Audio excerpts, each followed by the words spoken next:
I actually got started in the entertainment industry about 10 years ago. And I started off as a stunt performer and as an actor. So it's been a long road to get here. But I've actually been in visual effects for the last 5 years, where I've been a visual effects supervisor at VFX. And I've had the opportunity to work on a bunch of feature films for them, as well as supervise several television shows, such as Bones and The Finder. I might be the only visual effects supervisor in the world that was a stunt guy. On Bones, for instance, we have 3 episodes running at a single time. One episode will be in pre-production, one episode will be shooting, and then one episode will be in post. So I'll be kind of bouncing back and forth from the different areas, either being in a concept meeting for the show that's prepping, being on set, overlooking how a shot's getting shot, right? Or how the visual effects sequence is getting shot. And then going back to our office, overseeing the artwork and the shots that our artists are doing, and giving notes. We have 22 episodes in one season, and which is a lot. We're essentially delivering a show every 2 weeks. So you could think our deadline's 10 days to deliver one show, which depending on the episode could be extremely challenging. On Bones, and I kind of find in all the television or all the episodics that we do, we have a couple different software packages that we use. Our compositing package that we normally use is After Effects, and several reasons why we use After Effects. One is just the overall speed. It's the ability to compose a shot very quickly is really fast in After Effects. It's not as much setup as like a software like Nuke, and we do use Nuke, but primarily After Effects. The other reason that we use After Effects is their third-party support that is now packaged with the software, such as they now have a 3D tracker that comes with After Effects. They also have a great planar tracker in Mocha. They have some new tools that we've been using, like the Roto Brush tool, which kind of helps speed up the roto process. And then they have some really good particle emitters. In particular, Trapcode particular, we use a lot to just kind of generate basic particles like rain, snow, smoke, and it works in 3D space with 3D cameras and with lights. Why this is so important is that our artists, because we have such a small crew, they could generate everything that they need to take a shot from the beginning to the end, whether it's tracking, compositing, or generating some elements that they're going to need to use. So After Effects is our primary compositing package. We do use Nuke. We'll use Nuke of its a 3D heavy scene. We found that Nuke handles the open EXR format that our 3D side generates out of Maya.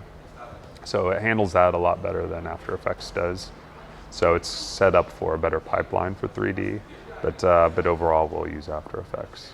Our 3D software that we use is primarily Maya, but recently we've been using a lot more 3D Studio Max, and that has a lot to do with the third-party plugins as well.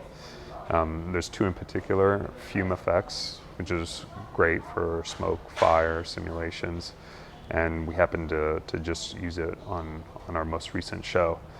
And a lot of other facilities are incorporating it, but the one plugin I'm really excited about that we just started using is Rayfire, and it's an amazing kind of rigid body plugin that allows you to animate and do things in almost real time. So we just used that on our most recent episode, and we were really happy with the results that we got, and it was very fast. I mean, in 2 days we essentially got the results that we were looking for, where I feel in another approach might have taken longer. Well, especially now that it's 64-bit, right?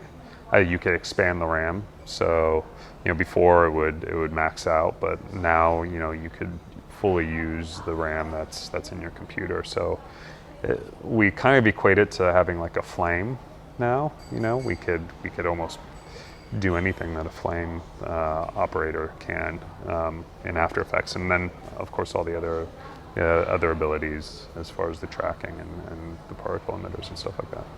It's very rare that we have to actually leave that software package, except for if we're doing some more sophisticated stuff in 3D. Bones is really interesting in the fact that since we've been working with them for over 7 years now, and me personally for over 3 years, with all the same executive producers, all the same writers, that we have a great working relationship. We actually give creative input on the aspects of the story. I give them ideas or suggestions like, well, we can do this way if you like. I'll give you an example. And it's an episode that